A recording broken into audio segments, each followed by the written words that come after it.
Good evening and welcome to the first webinar in the QuorumVeda Consulting Services webinar series.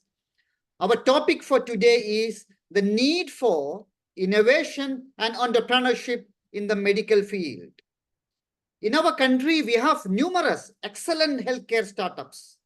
We also have various organizations like DBT, that's the Department of Biotechnology, ICMR, and incubators like IIT and CCAMP. They are doing a wonderful job supporting the startups in developing groundbreaking technologies.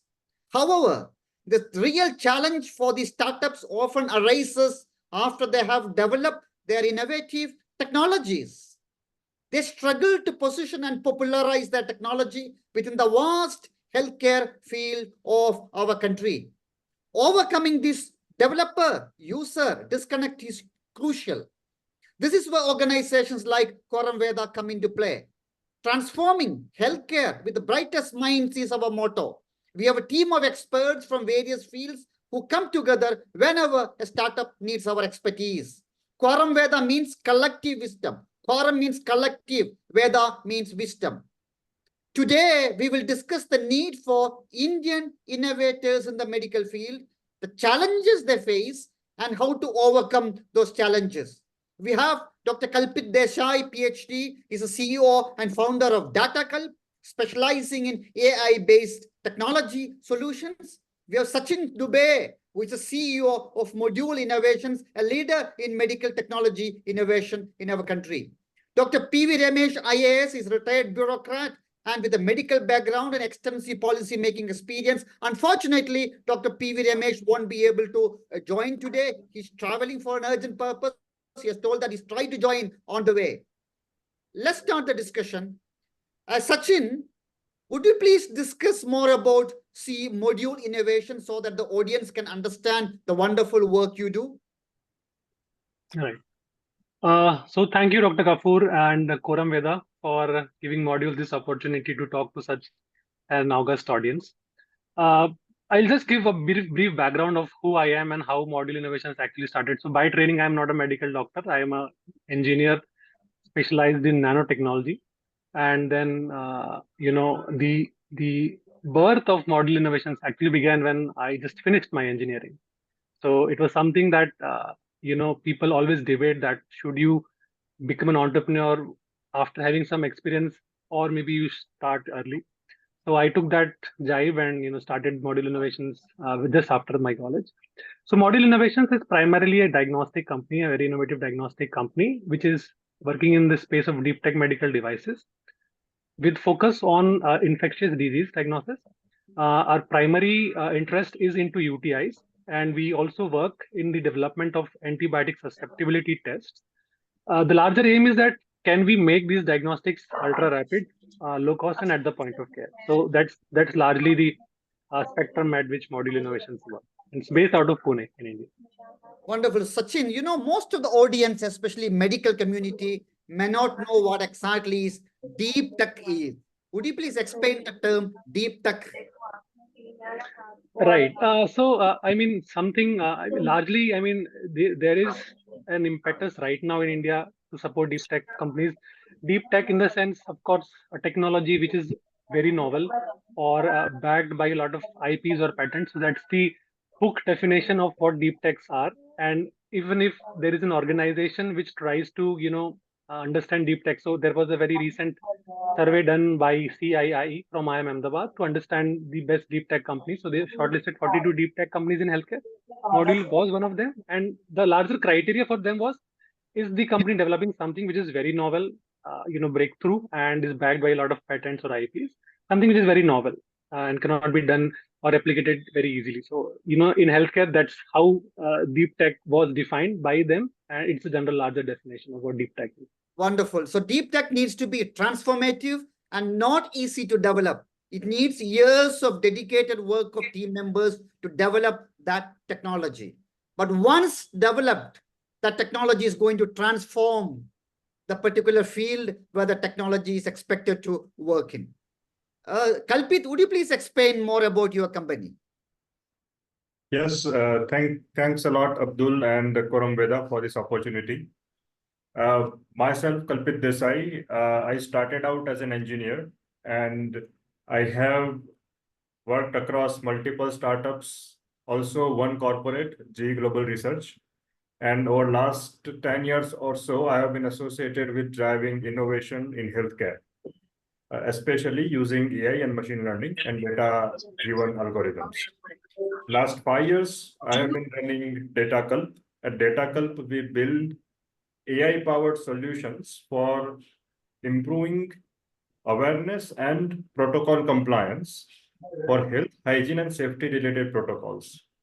Our flagship product is Hygiene, which helps improve the training as well as compliance of hand hygiene, where that matters the most. So that includes hospitals, clinics, pharmaceutical plants, nursing training institutes, and so on.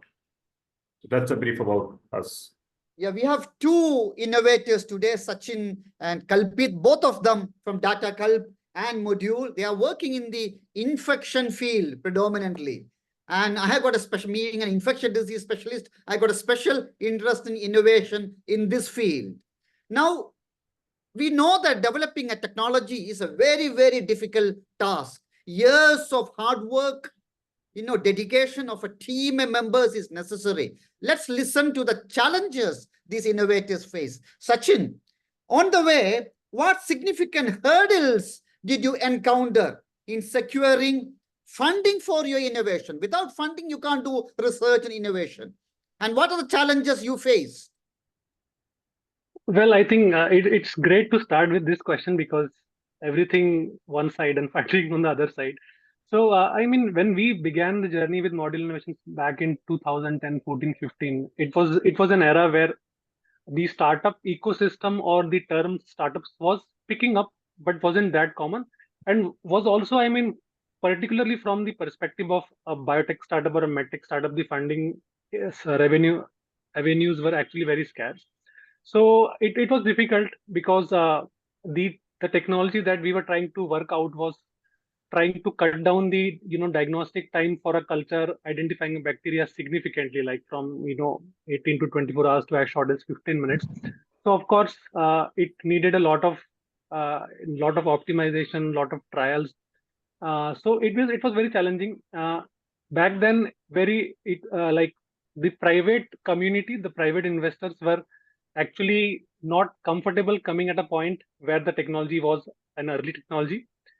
So it was mostly the government-backed funding that we started our journey with, and we began with BIRAC. I think many biotechnology companies will have BIRAC as one of the funders in their slides. So we also began our journey from BIRAC, but primarily we started with National Chemical Laboratory. I was working there for some time. So, that was the tipping point, but it was very challenging. It is still a challenge because even in India, although the medtech space is picking up, but if it is something very breakthrough and there is a risk associated with that, the funding avenues are still scarce. So yeah, I mean, it has been a mix of funding avenues that we've had so far. Sachin has raised a very valid issue. There is some availability of funding, especially from government organizations like DBT, but we know that these are very limited funding, maybe 1 crore or 2, and not more than that, if I'm right. And with this amount of funding, it's very difficult to develop technology. And as Sachin has mentioned, I talked to several startups and they all say the same thing. It's not that easy to secure funding for medtech in India. Yes, funding is available, but not easy like in other countries. Kalpit, what is your experience of the funding aspect for technology development in medtech in India? Certainly, I echo a lot of what Sachin said. In fact, in our case, we have not even been lucky to get the government funding. So we have been running purely bootstrap manner, and to survive, we have had a services business on the side, which the profits of that we pull into our product business. The other aspect of funding, especially on when it comes to DataCulp, is that we have also not been very, very aggressive when it comes to seeking funding. And the primary reason behind that is we want to go out and seek funding or become aggressive in doing that when we know that we have achieved product market fit and now we are ready for growth. And we also see that our growth is now throttled because of lack of funds. I think that's when, especially for a product like hygiene, which is for protocol compliance and training, I think that strategy made sense to us. So that's also a slight, specialized case in our case regarding funding. Kalpit used the term bootstrap funding, and majority of the audience, being medics, won't know what bootstrap funding. Would you please explain that for the sake of people, medics? Certainly. So bootstrapped means that you are running the business from your own revenues. You are not getting any external funds. Specifically, you are not getting funds from a VC or angel investor or anybody. Not even, bootstrap does not even include getting funds from friends and family. So it is running business purely from the business revenue. That's what it means. Basically, you have to generate your own revenue, develop a technology based on that revenue. You don't have significant grants. You don't have significant funding from friends or family or angel investors or venture capitalists. You're basically you on your own. That's a very challenging field. As a doctor, I know that we doctors get good, acceptable level of income from our practice. We are not rich, but we have got a comfortable way of living. Yes, we have spent years of work training, and that leads to our comfortable income and comfortable practice and life. But innovators, I got great respect for innovators and startups like yours. You struggle for years. That I learned from many of the innovators until you succeed. And the success rate, both your companies have developed to a good extent, to the level your product is going to enter the vast array of medical field. But majority of the startups fail. What is the success percentage? Is it 5 to 10% if you take it from the beginning of your success? Yep. Would you please explain more about the failure rate? You started 2018, Sachin started 2014, and at that time, looking back, what was your expected percentage of success you're expecting? Well, I think when we start out, naturally, we are expecting success much sooner and, much easier. But we knew that, at least we knew that, by default, 90% is the failure rate in, overall across startups. When it comes to healthcare, and that too in India, health tech, that's even more challenging because of variety of reasons. Market is fragmented, availability of tech savvy domain experts that we need to work with. There are a variety of challenges that we can go into later. But I would say I think you pegged it right. I would put it between 3% to 5% of the success rate. Sachin, your prediction, what was your prediction expectation in 2014 when you started your company? I mean, we actually giving a shot that, okay, when I just finished my college, I did, the whole college was applying for PhDs. I got admission in a US university, but then eventually I took this call that, okay, let's try this for some time. And if this does not work, so that was there back in the mind. Okay, if this doesn't work, then maybe we will have this option of going to the US, continuing the PhD. But as we entered into this area, there were a lot of times, Kalpit did mention there were challenges because, first of all, I think the regulatory framework was not very clear. In 2017, the medical devices rules changed, but the technology that we were developing, talking to people at CDSU, they were also not aware of how the path of the regulatory pathway would look like. So time and again there were challenges from different perspectives, and therefore sometimes we felt, are we too ahead of time working on this technology in India? And I, in a very recent interview, I did say that if we would have started this in the US, it would have been a very different scenario. But yes, at that point, this was a thought that if this doesn't work out, maybe the strategy would be to go. But yes, luckily, we kept on struggling, and then things panned out okay. It's very interesting. Innovators in India, expect a failure rate of 90 to 95% when you start your company. And that's a very high failure rate expectation. Probably we talk about the same level of failure rate in antibiotic development. The valley of death, that's why the pharmaceutical companies are not investing in antibiotic, because it's a valley of death. And similarly, the startup, especially medtech startups, are expecting a valley of death, and still you spend time and resources to develop that technology. And that's because of your commitment. That's because your commitment, and both of you have developed a good stage where I would say both your companies have succeeded, because you have got a product that is advanced product, and that is entering the big array of the medical field.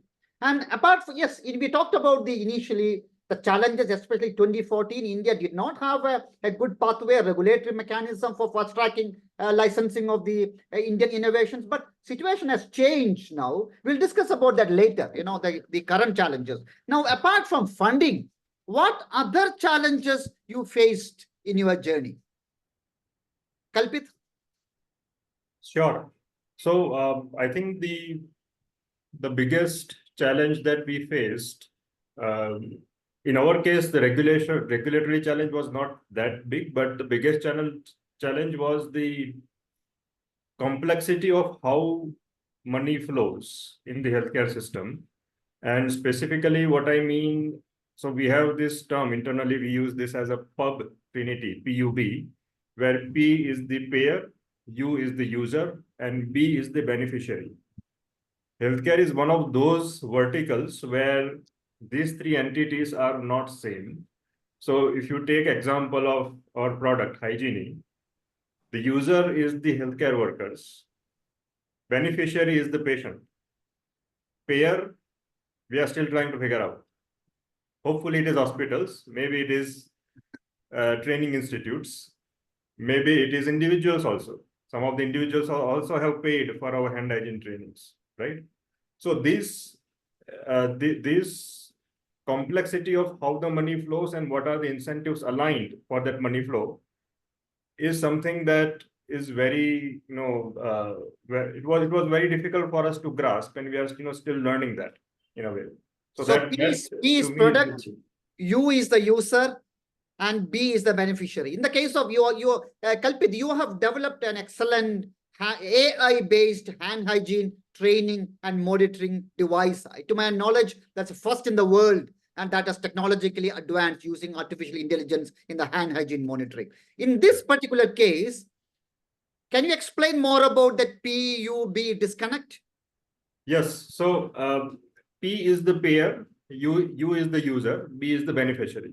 So whom does the better hand hygiene benefit the most? That's the patient.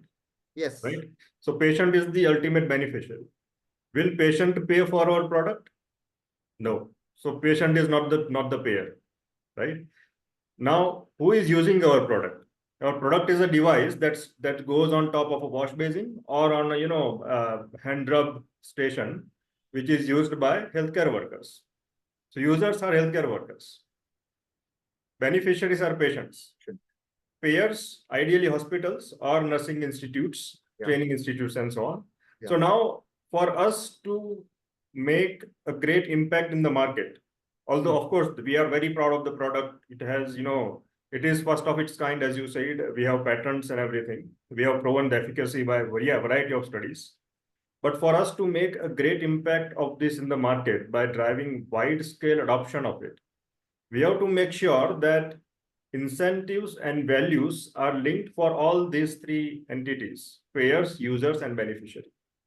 And that is a challenging part for us. That is a big disconnect, because payers are the hospital, users are the healthcare workers, employees of the hospital, and the beneficiary is the patient. There is a disconnect because there is the payer is the hospital, and payer doesn't have a obvious, direct, apparent benefit by making that payment. But indirectly, yes, because healthcare, the payer, the hospital is going to benefit in a big way if the quality of care is better. Healthcare associated infections are lesser and patient outcome is better. But convincing that payer, the hospital, is the key. Absolutely. And that is the challenge you are facing to Absolutely. overcome that PUB disconnect. And Sachin, what is the PUB disconnect in your you have developed a wonderful, I would say wonderful urinary tract infection rapid diagnostic. In my opinion, that's going to be a revolutionary technology for urinary tract infection diagnosis and management. And what is the PUB disconnect you are expecting for your technology? So I would like state one example. I remember, I think we were pitching to one venture capital firm back in 2017 or 16, and it was at IIT Bombay, and the team that they brought in included doctors as well. So, at that point, the challenge that initially we recognized that, okay, there is a clinician and he says that maybe this is something, even if I, identify UTI early, I'll still be preferring to give a broad spectrum antibiotic. So initially, I think the immediate challenge that we understood was mindset change that was required.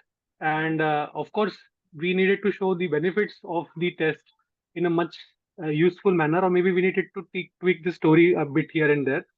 But again, in this case, a similar PUV disconnect could be that eventually, in our case, there are two models where the test can be utilized at a clinic or at a hospital, where eventually the user, the patient eventually would be paying, but it gets connected through the hospital. But then in another model, which is a B2C model, it's directly the patient who can use that at home or setting which is much closer to a primary healthcare center. So in that case, I think it's directly the user that pays. But we in some cases, I mean, it's not yet there in the market, but we did have some difficulties in making the realization to the initial hospital committee who takes the buying decision that how useful this will be, because they've already set up infrastructures where they have machines, manpower who would be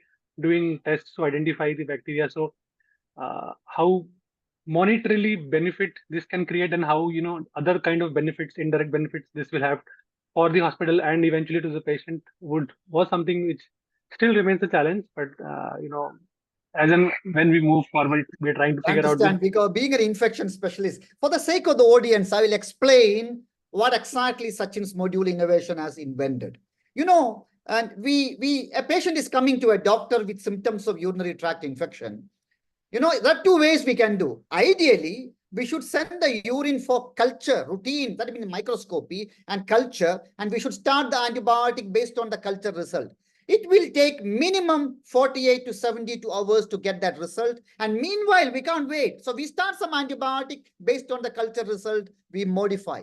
But that doesn't always happen in real life. We doctors start some antibiotic, we don't send culture. And if the patient is coming back and say, doc, my symptoms are not improving, then we send a culture. And that unscientific practice is one of the main reasons that has triggered antibiotic resistance in the country and in the world. And the main challenge is, why do doctors like us, like me, don't send our urine culture? We have to wait for 48 to 72 hours, and my patient can't wait. That he or she is having pain while passing urine, fever, stomach pain, we can't wait. Sachin's invention, why I do say it's a wonderful invention, within half an hour, Sachin's technique, it's a point of care diagnostic test. That means that test, it doesn't even have a machine. It has got few strips. You dip it in a bottle with urine. It will tell you within half an hour that patient is having urinary tract infection or not. But why do we need Sachin's invention? We always use a urine strip. All hospitals have got that strip. But let me tell you, when the data, if you use the strip, the prediction capacity of the strip is 50% or 60-40. That means the reliability of that routine urine microscope, that strip, is maximum 60%. So it's almost 50-50. 50-50, how can you rely on a test? And that's what's the current setup. And then you have to send the culture. Where you with a rapid diagnostic, rapid point of care. That means you don't have to send the sample to a laboratory. The test is there in a GP's clinic or a hospital emergency or even a pharmacy counter, where you give a urine sample within half an hour. We know there is an infection or not. And then based on that, we can prescribe an antibiotic. And see that there are millions of urinary tract infection every week around the world. So this diagnostic test or similar tests have the potential to revolutionize the urinary tract infection management. That's why Sachin's invention, I call it as revolutionary. But that to develop the technology, they've come a long way, 10 to 15 years of work to develop it. And that is a challenge. And that's a challenge people like Sachin and Kalpit have taken. Sachin, the PUB disconnect, the payer is the patient mainly. The beneficiary is also patient, but user is the doctor mostly. So your challenge is convincing the doctor, the medical community on the usefulness of your test. And that's where your challenge is. And that's the challenge you are going to face. But we doctors, yes, we are resistant to change, but not that resistant. You convince us the benefit of it. We will listen to innovators. We are not resistant to change. We read guidelines. We read newspapers. We attend conferences. And we listen to people. Yes, we are a bit skeptical people. We need evidence. But when we have that, we are willing to accept new technology. Right. No, exactly. I think on that front, I mean, once the technology has been clinically proven very effective and cleared all the regulatory approvals, maybe that's something which might help build that case. You talked about regulatory approval. We know that few years ago, India did not have a regulatory pathway for the licensing of the diagnostics and such technology. Over last 10 years, what progress our country has made in fast-tracking the regulatory system of technology in India and made in India technology? We need an answer from Sachin and Kalpit. Yeah. So maybe just to give a glimpse, like in 2017, the new medical device rules came into picture, where earlier diagnostics and drugs were separate, but now it is like even the diagnostics have been included in the purview of regulation equivalent to some drugs. So what has changed? I mean, I still feel that even today it is evolving. It is mostly it incorporates many of the foundations of EU MDR and US FDA, largely EU MDR, and that's where, I mean, the disconnect in this perspective happens, because although we have taken in the rules, but the people who are implementing, the people at the CDSCO or people who are employed there have still to be, upgrade themselves to a point where they themselves understand those rules very clearly.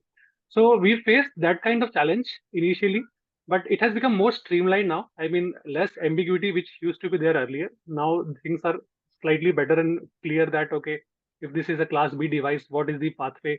I know exactly the pathway that this device will follow until it gets the test license, eventually gets a manufacturing license and comes out into the market.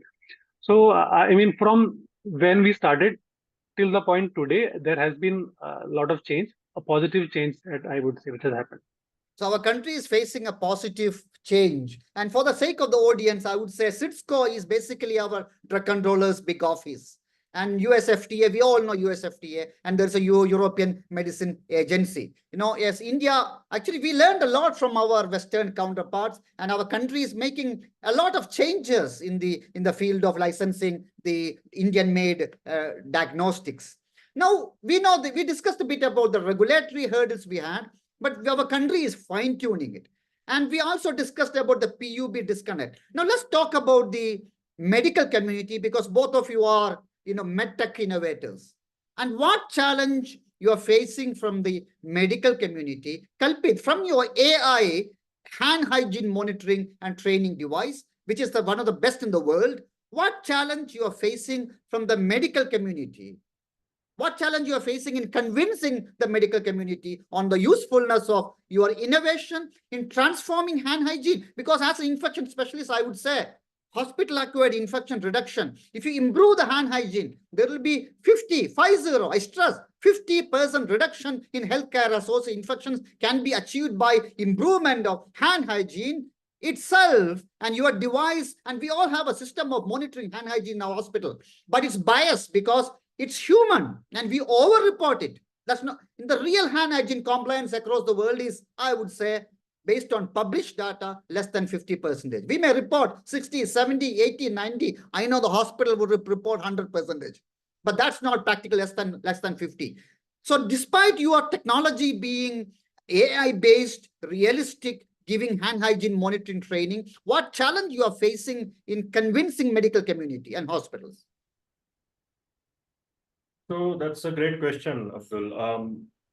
I think you put it very rightly that the current measurements of hand hygiene compliance are very, very biased. I think the biggest challenge for us is there isn't a direct, clear incentive for changing the status quo. So currently, status quo remains our biggest competition. Status quo is link nurses or shadow nurses taking rounds in these wards, manually making measurements of hand hygiene compliance, sometimes also giving feedback right there and there, sometimes taking it to the into the report and so on. But I would tell you, a couple of anecdotes which might highlight our challenge, one particular aspect of it. I just recently I've been speaking to this infection control heads of very prominent hospitals, private hospitals across India. And what they say is that we do not record so we discuss hand hygiene at great length in our infection control meetings. And they have these meetings at least once every month. And there are a couple of slides in that meeting. They go through, of course, the infection, what infections happened, what was the, they investigate all the infections and what was the hand hygiene compliance, how that was related to it, was that a root cause or not. All this data is presented on slides into those meetings, but it is never recorded. It does not go on record. That should tell us something about, what's the challenge. Right, because I myself is an infectious disease infection control consultant. I know the reality, and we all know there are 5 moments of hand hygiene. We have to, I'm not explaining the details of it because that's the intricacies of it. But I do know that AI has got a great potential in improving hand hygiene compliance. Because as an expert, so-called expert in the field, I know the pitfalls of the system, the current training and monitoring of hand hygiene, and that needs to change. Now, do you have any strategy to make that change happen? Because I do understand there's a challenge. If you come to me, I know that because I claim 70, 80, 90% of my colleagues across the country or across the world claim. But if you put an AI system, that will give you a realistic data. So the AI will produce realistic data where the reported data is exaggerated. And how do you plan to connect that gap? Right. So I think there are a couple of approaches that we are trying right now. One, we approach with high credibility by also adding a doctor like you when we are approaching the hospitals and presenting the technology to them, because a credible person in the team not only brings the trust but also make sure that if a doctor can understand this technology and is vouching for it, then my team can also understand it and my team can also appreciate and adopt it, right? So that is one. Second thing we are also trying is going and lowering the entry barrier for adoption. So we are giving away for heavy discount for 3 months, 6 months, and so on. We want to deploy these devices, the software. We want to give them the experience of what it means to have a technology like hygiene deployed at selective wash basins, selective, hand hygiene stations. What kind of incentives for hand hygiene and awareness for hand hygiene does it drive from bottom up? What kind of incentives it drives from top down? And what are the benefits that you see in data? Not only in talks, but in data. And so that is the second approach that we are trying. Thirdly, we are also talking with authorities such as NABH So NABH, for example, today also, in the 5th edition of their standard, they require that hand hygiene compliance is being monitored, right? In the 6th standard draft, which came out this January, the same statement is also there. Hand hygiene monitoring is required for infection prevention and control. What we are trying to nudge them is that hand hygiene monitoring should be objective, automated, and recorded. If that can be done, I think that would be a big improvement across the board for everybody in the healthcare system.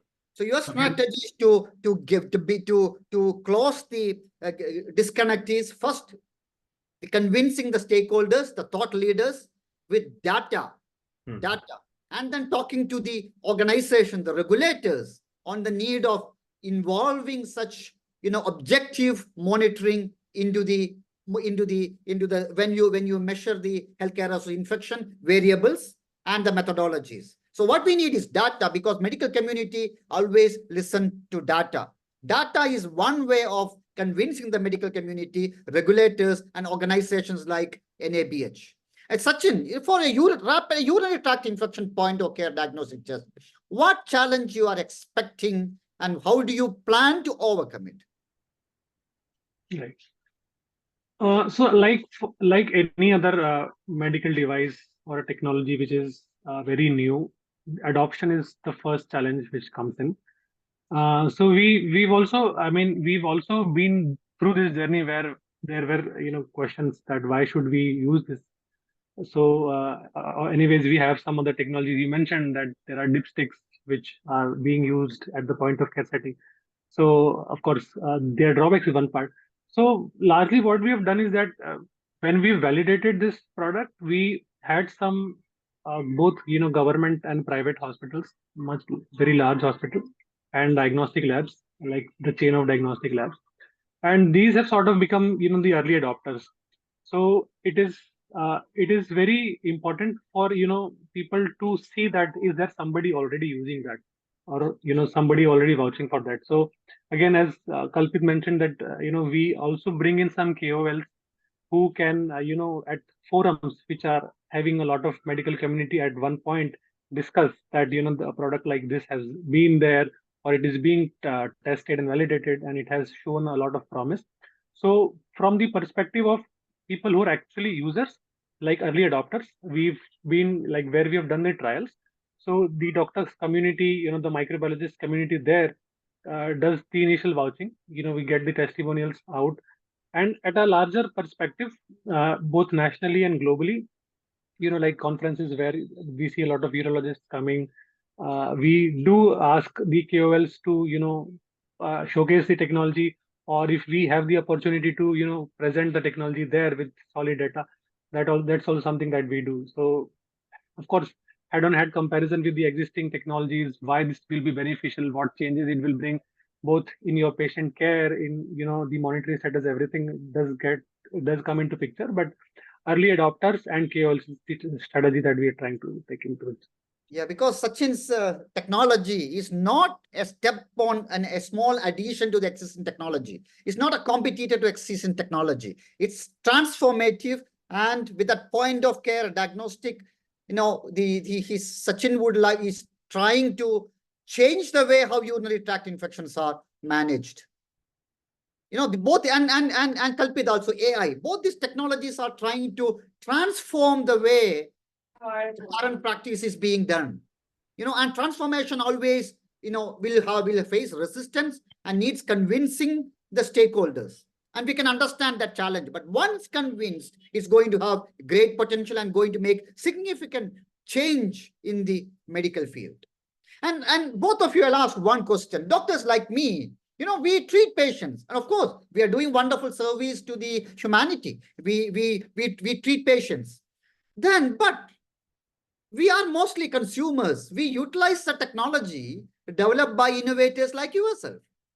Why can't the doctors collaborate with developers like yourself, engineers like yourself, not at the later stage, from the outset, so that you have a better idea what exactly happening in the medical field from the outset? That will help you to develop the technology faster and in a more efficient way, rather than facing the challenge when you introduce the product into the medical community.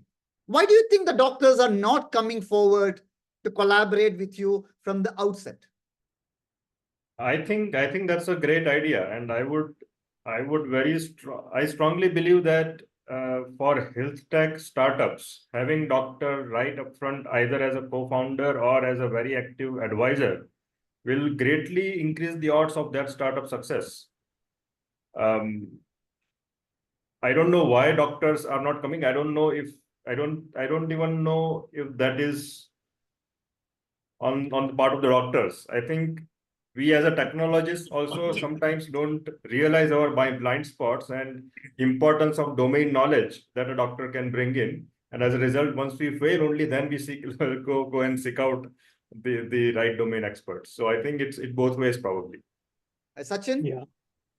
No, it's a very important point, because we've realized the importance of having a doctor on board since the start. So when we started out, we did have friends who took this stream, became doctors, and we sort of not onboarded them as a full-time member in the team because they were friends, so we had the liberty to ask them that why this path is not the right path for you. I think it's also the mindset or the tradition that, once you've done your MBBS, you have to do a PG, MD, MS, and then take that path. We have very less examples of how doctors have turned into innovators or entrepreneurs. And that's why I think if these kind of examples turn out more, then maybe this is something which can be interesting. But yes, I mean, now we do onboard clinicians and take their perspective, and it's transformative, because the spots that we are not able to realize, the pitfalls from a perspective of clinicians, they come into picture. So we are always, receptive and welcoming that if anybody in this field as a doctor wants to be part or an advisor or mentor, of course, they are very much welcome to be part of the journey. Because we doctors, our idea of innovation and entrepreneurship is, I want to start my clinic, I want to start my hospital. Beyond that, we don't have the idea of innovation or entrepreneurship, where doctors can make big contribution. And actually, doctors have got a safer position than you, because you are risking your career, investment, finance, everything into the company. We doctors are not. Because we have got our practice anyway. We have got one full-time job, and we don't lose much by contributing part-time to a startup. The time-wise or minimal finance-wise, predominantly it's a time commitment of the ideas, sharing of the ideas. Because I've been talking to many startups. I do know one startup told, hey, Dr. Ghafur, we are tired of communicating with the medical community in India. They are not being convinced. We are going to introduce our product in the US, where it's more, medical community is more receptive. And later I spent some time with the startup. I realized they have been communicating with the wrong specialty for almost 2 years. If they knew from the beginning that that's not the right specialty who is going to use their product, they could have changed their strategy a year or two year before and should not have been disappointed and thinking of introducing into US. That's because of the disconnect. That's because of the lack of either way. As Kalpit mentioned, we need the change from either way, from the engineering side and from the medical side. And that is a change that we need in our country. That's a change, the medical education curriculum. You engineers, you got ideas already, innovation, entrepreneurship already. We doctors don't have that. And that's a change we want to create in our country. That's the purpose of a platform like this. We need to create that change, that perspective in medical schools, in medical council. If that change happens, there'll be a big boom of medtech startup in the country. And it will help the engineering team and the medical team, and our country will have wonderful innovations. But how to make that change happen, and making that change, perspective change in medical community is not going to be an easy task. But we need to make a start somewhere. And that's going to be beneficial for both teams, the engineering team and the medical team. Sachin, we have got MedTech Mitra, our government's wonderful initiative, MedTech Mitra. Can you explain more about, for the sake of audience, what MedTech Mitra is, how it's going to help innovators like yourself? Yeah. So it's a very good platform. Like, lot of innovators have many questions. So a journey of a medical device is a long journey. It starts from an idea, and then you develop a proof of concept, then you do a feasibility, validation studies, eventually market studies, approvals, and finally it comes out in the market if you're lucky. So MedTech Mitra is actually a forum which sort of tries to answer a lot of questions, largely from the perspective of the product regulations. uh, it is sort of like an open discussion which is being planned, and I mean, it is from being very honest, it was very difficult to actually get hold of people who are into the regulatory perspective of India and get honest feedback. Through this channel, through the MedTech Mitra channel, there is an opportunity for you to directly communicate with people who can sort of give you very clear answers of, is this going into the right direction? So it's like a open platform where you can sort of discuss your challenges from the regulatory perspective and get your answers. That's a wonderful initiative by our government. But again, MedTech Mitra will help you to develop the product. Again, the disconnect exists. The product user disconnect exists. We need even to look into this particular disconnect aspect, even from a regulatory perspective. Policies from the government encouraging Indian startups, use of Indian startup, because if in big international companies, multinational companies have got billions of dollars to develop their technology and to do large randomized control trials, which Indian startup can't have. You're working with small grants or bootstrap fund. You can't think of doing randomized control, large randomized control trial. But still, our products, our innovations are transformative. And unless we get that support from the policy makers for Indian medical community utilize Indian technology, that transformation will take time. It's difficult to make that transformation. And that's where also we should be thinking about. These are all challenges. We discuss about challenges, but both you have come a long way. And Sachin, would you please talk about your success story? So that is inspirational to startups like yourself. A lot of people are listening, and we are going to put the record in the YouTube. And so many people are going to watch what you are going to speak now. Give us some inspiration, your success story. Yeah. So, I mean, when I am asked this question, I often say that this journey of entrepreneurship is like a roller coaster. It's a sine wave where you are on your highs and sometimes you are on your lows. So, from a more philosophical perspective, we sort of try to enjoy all the moments that we have had. Uh, but that being said, the thought and the fulfillment of solving a problem which is a global problem and bringing solutions from India, which have very strong potential globally, is something that is what drives us every day. Understanding that it's a hard journey. If not for this, would have settled in US, lived their life there, would have been a very different story. But I mean, we've had. I do also showcase that if it was for a path which was like that, a routine path, maybe I would have not had the opportunity to meet the Prime Minister of India, sit with him, or meet several other people who have been inspiring and had the opportunity to talk to them. So that's one thing which I feel as a different part of the success story. Of course, the largest success would be when this product starts impacting the lives of the people. It's still a journey which continues, but then, yeah, these are the successes that we have had. First of its kind, several funds which were given to module, which makes module first in Asia to receive those kind of funds from very prestigious organizations. So all that has been phenomenal. It gives us impetus, it gives us boost. And when the news comes into the paper, comes into the media, comes on news, people call us and say, oh, we've seen you in the newspaper. So that's also something which we may say that, okay, we have had some joy and success. Sachin, your journey has been difficult but fruitful. I know you would have gone to US, done your PhD, joined one of the universities, teaching students, researching and publishing papers. But there are thousands of papers published every week in medical journals or scientific journals. It doesn't add anything great to the world of medicine or the humanity. But innovation, what you have done. You have done something that is, you have contributed something to the world of science, to the world of medicine. That's going to make a change. And that's the biggest satisfaction you get. You mentioned about, yes, I have seen your photograph with the Prime Minister, and being a Longitude Prize jury member, I know you have been applicant, you got Discovery Award, and we'll have another meeting end of next month on the Longitude Prize aspect of it, where we will definitely invite you and we'll talk more about the wonderful work you did. And, but overall, your journey has been successful. Yes, you have challenges ahead. You have to convince the medical community, but you have come a long way in the last 10 years. And as somebody who knows your technology, it's been very inspiring. And that's what the fruit of difficult work.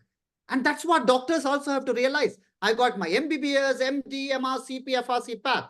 But at the end of the day, it's our contribution to the humanity, to the world of medicine that makes the difference. That's why people like you take huge risk and trying to make that change. Kalpit, tell me about your success stories. Sure, Abdul. So I think a couple of moments that I recall where we felt really high.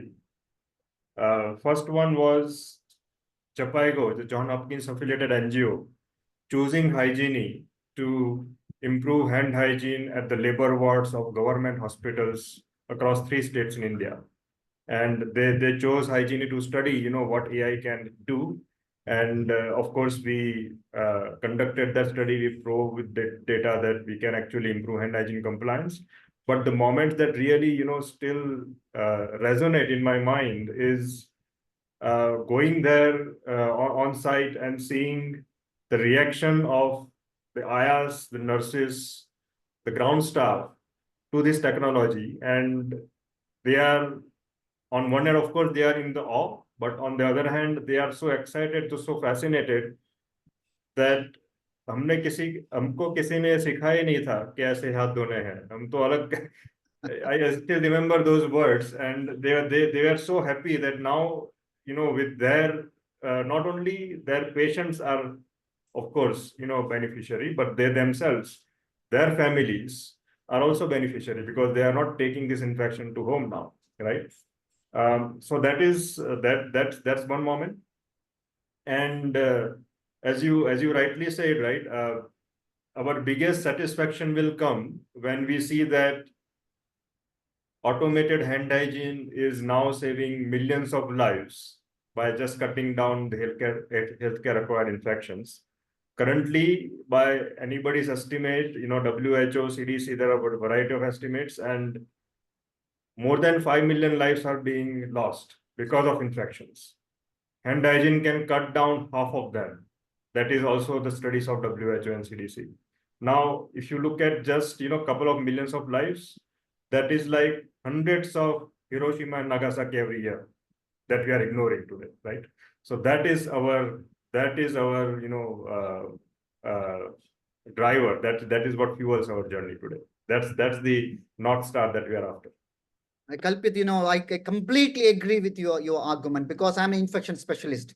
I know the importance of hand hygiene in reducing hospital-acquired infection. And all over the world, every year, millions of lives are lost due to healthcare-associated infections.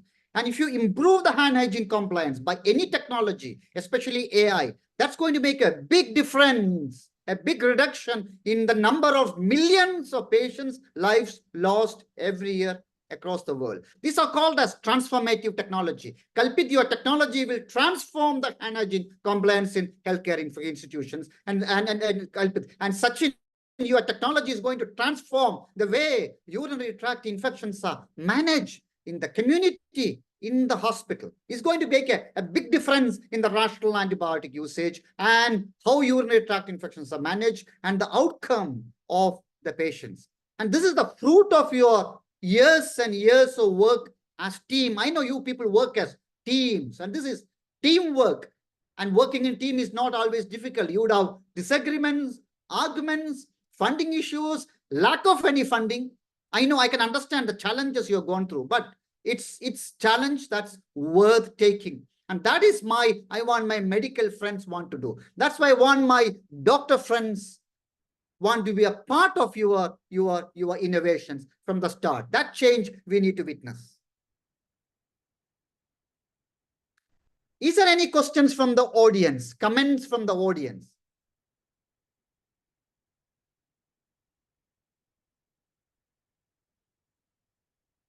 Any comments from the audience? Any questions you would like to ask our innovators? Dr. Ghafur, this is Dr. Sunil Khetarpal. Oh, sir, Sunil Kedapal, sir. Sir is the president of, Healthcare Associated, with a big organization in the country. Sir, would you please introduce yourself? Most of the people know you, but even if somebody doesn't know you, would you please introduce yourself? Yeah, I am Dr. Sunil Khetarpal with more than 30 years of experience in healthcare. I had been an administrator throughout my journey, and 2 years back, I joined Association of Healthcare Providers India, AHPI, with Dr. Giridhar Gyani, who was the Secretary General of Quality Council of India and first CEO of NABH. I am also a Principal Assessor NABH. And AHPI is Association of Healthcare Providers India. We represent majority of private healthcare institutions in the country. We have about 20,000 members, and we work along with the 20 state chapters. We have AHPI Gujarat chapter, AHPI Tamil Nadu chapter. That way, we are present all over the country through state chapters. And each state chapter has got an empowered executive committee with the president, secretary, vice president, and executive committee members. And we are mainly into advocacy, policy advocacy issue, and we work with the government, regulators, and stakeholders. And we are also into collaborations, publications, research. So this is all what we do.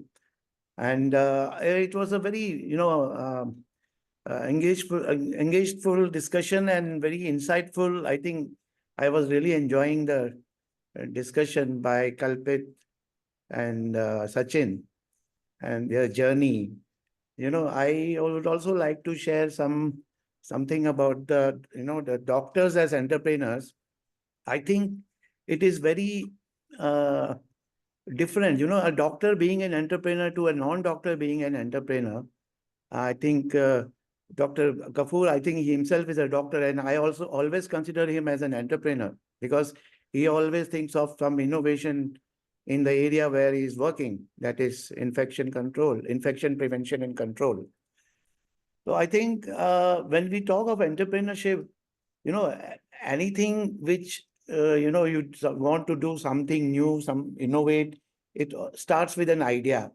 But, there you have idea, but then ultimately it should lead to a successful innovation.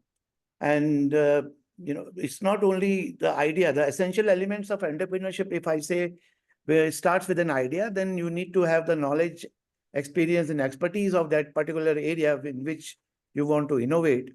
And then you do the innovation, and then investment, collaboration, partnership. And then there are also, risks, profit, growth. The most important part of entrepreneurship, because we all accept that most of the entrepreneurs, they fail. And there's something called entrepreneurship graveyard. That means not every entrepreneur succeeds.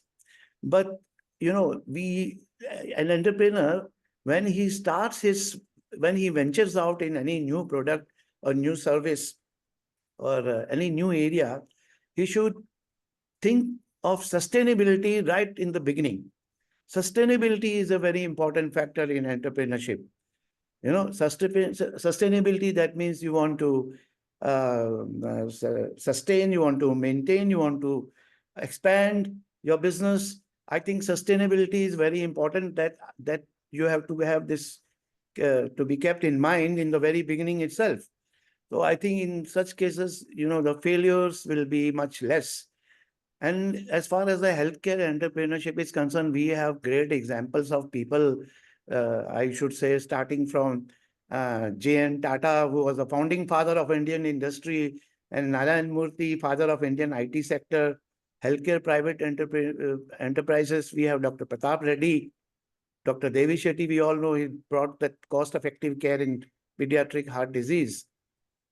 And we also have, this one, Kiran Majumdar Shaw, the research in healthcare, who was the founder of Biocon Limited. And we all know Arvind Eye Hospital, Dr. G. Venkata Swamy, he brought this management into health science. And of course, in public health and quality, Dr. Girdhar Gyani is the quality and accreditation, and Dr. K. Srinath Reddy. So I think we have great examples, those veterans and those pioneers who, did innovation. But now things are totally different. Now it is an era of innovation, and I think we have about 1 lakh entrepreneurs or startups in the country. And I think there are more than nearly 120 unicorns in the country.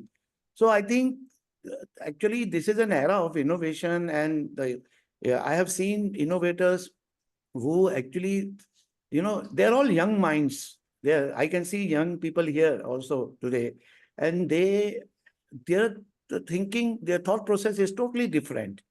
And they know how to start the business, how to scale up, how to sustain. I think we need to support this because it is an era of collaboration. Unless we collaborate, we will not be able to succeed. And you cannot work in isolation, not in silo.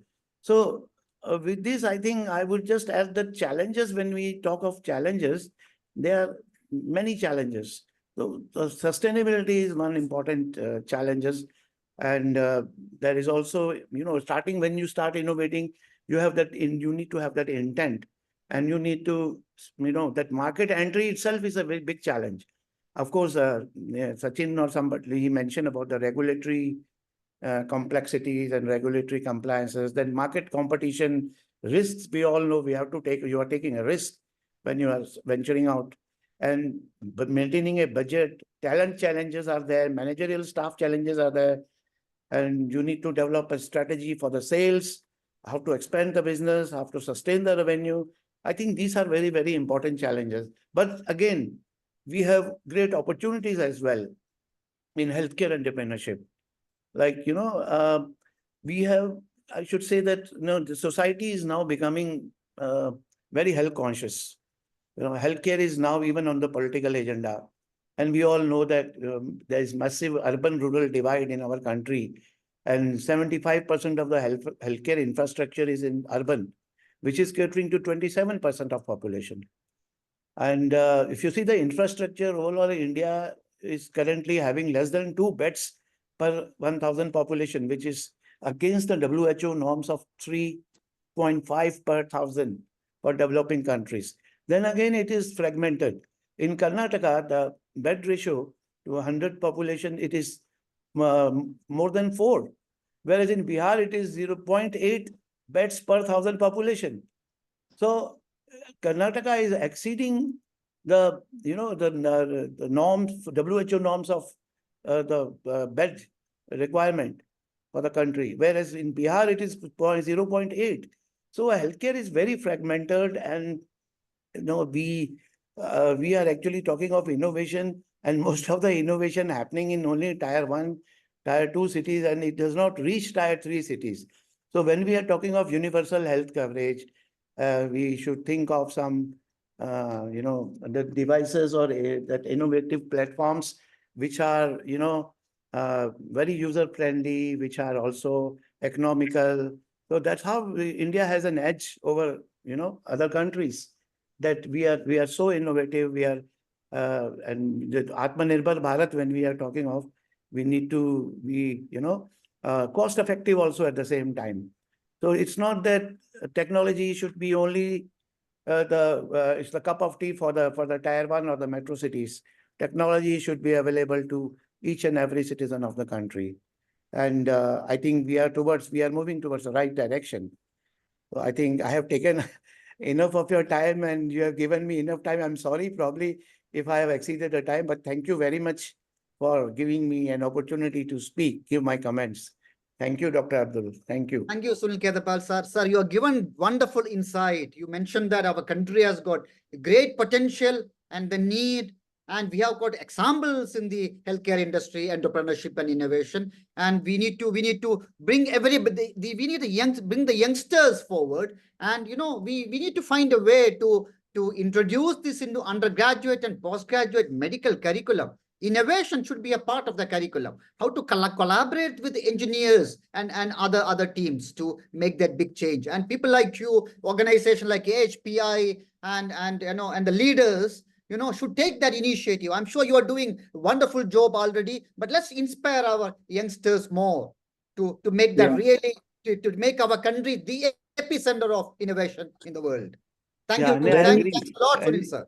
Yeah, and this is regarding, when we are talking of digital health, even in HPI, we have a digital health committee. And I am a senior citizen. I am 60 plus now, but I have just recently undergone a certificate course in digital health, which is offered by IIM Raipur and Academy of Digital Health Sciences. I just completed that course successfully. So I think, the knowledge has, there's no age limit, or, there's no, you should always be hunger to learn and to keep yourself, have that, desire to learn and grow. So this is what it is actually. Digital health is something which is an era. Actually, if you are not into digital health, then you are not into health, actually, and you are obsolete then. So I think it is something which healthcare has now realized that, without digital health, they cannot, sustain. In some or other form of technology, they have to have in their Sunil sir has given an excellent message to Kalpit and Sachin. Sachin, we doctors, as Sunil sir has mentioned, we are not resistant to change. Only thing, you need to go that extra mile to convince us. You have traveled a lot in developing your technology. Now your challenge is convincing people like me and Sunil sir. But we are aged, but we are not resistant to change. Give us the data, convince us. We'll help you to convince the rest of the medical community. Yeah, Dr. Ghafur, it's a very informative session. My name is Mir Arif Ali. I am technical expert at Biomerio India. So I was thinking about many pharmaceutical companies we have, like pharmaceutical industry, we are producing a huge amount of pharmaceutical products for the world. But when it comes to medical devices, we don't have Indian companies who are leading in medical devices. And if we look at as a One Health point of view, if these pharmaceutical companies who are entering now in diagnostic services, like take an example of Lupin Pharmaceutical, now they have Lupin laboratories to provide diagnostic services. If they can collaborate with doctors more, because they have a good ecosystem where we can use their resources to generate medical devices also inside the India, or start manufacturing medical devices in India, it will be really helpful for everyone. Oh yeah, well, excellent message, Mir. You want, even the big companies to manufacture in India, and with the better participation of Indian innovators and stakeholders. Mir, would you like to add to that?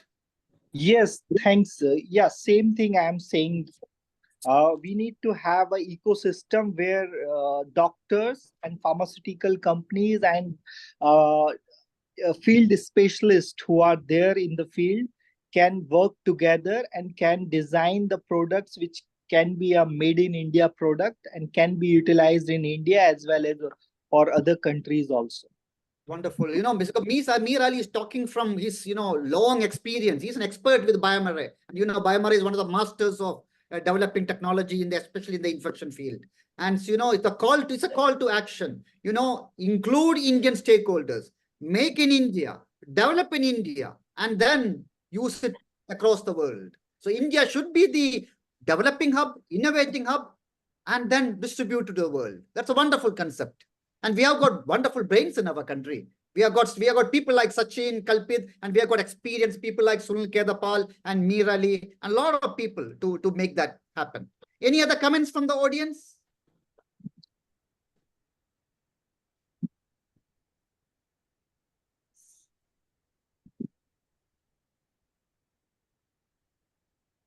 Alokji there? I know Alokji. Yeah. Please give your expert opinion, because you are a very important stakeholder. I know that you work for organizations and and collectives where you want to encourage Indian innovation, Indian entrepreneurship. And we have got Indian entrepreneurs here. Alokji, what is your advice to them? And what our government is doing to encourage it? First thing means what one of the speaker told us, that they are struggling for the finances and the marketing both.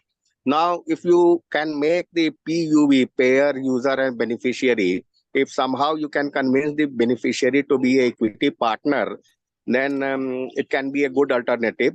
And I will give you two examples. Number one example is the success of UPI.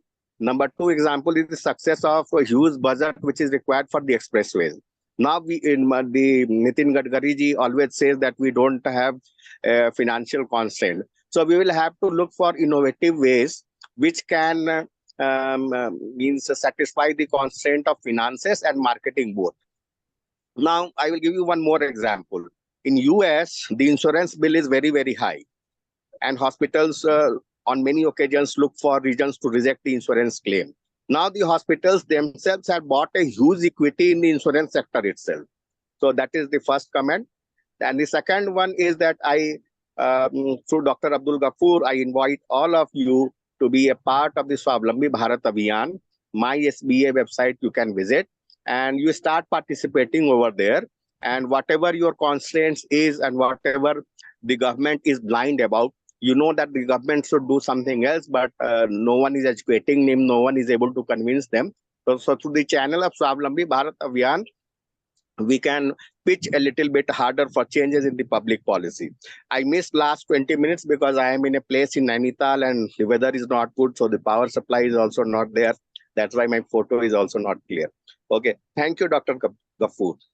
Thank you, Alokji. I know, Alokji. I knew you and your organizations are doing an excellent job in supporting Indian startups. And thanks for the advice. And we do know that My Swavlambi Abhiyan, it's an excellent initiative by multiple organizations in the country. It's a collective and working with the government and policy makers and the Indian startups. That's what we want. We need important organizations, influential people to come together to support Indian startup. And thanks, Alokji. We will be happy to be a part of that wonderful initiative for the country.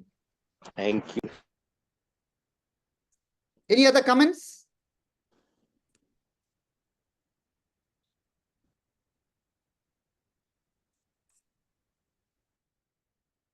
Oh, there's a question in the chat box from Prashant Bora. How is the team, both entrepreneur, trying to reach hospitals and communicate the message and able to promote their innovative products or similar products which has potential to reduce HAI through bed skin just launched? See, basically this is a question of, what your strategies. You explained that your strategies, your communication, your challenges, you already explained in detail. That's applicable to every innovator. Whoever is trying to convince the healthcare system, the challenges are similar. Any other questions? Dr. Venugopal Reddy? Dr. Sharada is there. We're all very senior people in the healthcare field. And we have got so many youngsters there. Any other comments?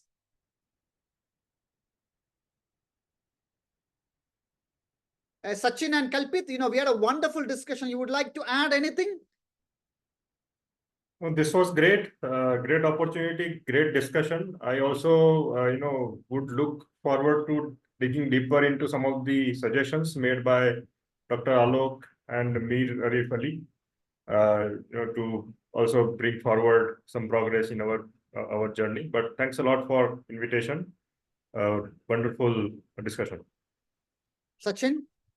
Yeah, I think really interesting interaction, and of course, this is a platform which brought in senior people as well, and people who want to be an entrepreneur and who have been in this space for quite some time.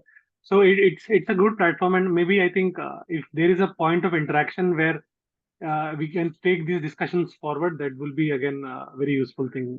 There are some suggestions, but if we can build upon them and actually take it to some action, that will be great. But yeah, wonderful opportunity. Thank you.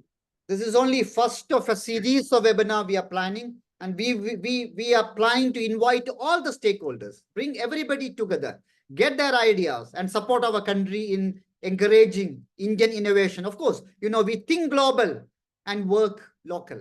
we support innovation from everywhere in the world because we are living in one world. The world work collectively. But then we need to be the leader. India need to be the leader in that innovation. Bella, Bora, you raised the hands. You would like to have a word? Good evening, everyone. And it is like very wonderful to have this kind of input.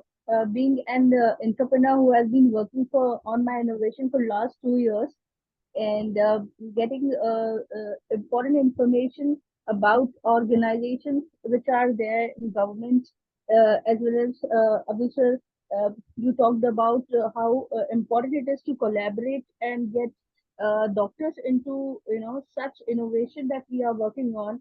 It gives me a lot of enthusiasm that I really need to work more how to reach my product to this set of doctors who are supporting and helping entrepreneurs like me. So it is like really good to be a part of this discussion. Thank you, Bella. Wonderful. We are listening from more and more innovators. We'll bring more and more innovators, stakeholders, everybody on the platform, and we should collectively find a way to encourage Indian entrepreneurship and innovation. Thanks a lot. Thanks a lot for the wonderful discussion. And today we are listening to the exit poll results, and not the right day. Even I was, until we started our Zoom meeting, I was glued to TV. I thought, okay, can we postpone it? But we have fixed it already. And that's why we got less of an audience today. And many people called me and told, Ghafur, we are listening to exit poll. Can you record it and put it on the YouTube and distribute? And I promised them, yes, we'll record it. We'll distribute to YouTube and people will watch. Now, Sumana Mahadevaya has raised hands. Sumana, would you please make a comment? Yeah. I'm Dr. Sumana from JSS Medical College and Hospital. I have a lot of about 7 PhD students working under me. So I'm from Department of Microbiology, Diagnostics, Infectious Diseases. So many of my students would like to probably connect with both of you, the entrepreneurs and the innovators. So I'd like to connect with you. I think I'll send some of my students, if possible, if you permit, to work with you for any of the innovative products that they would like to develop. So I'll be happy to connect with you.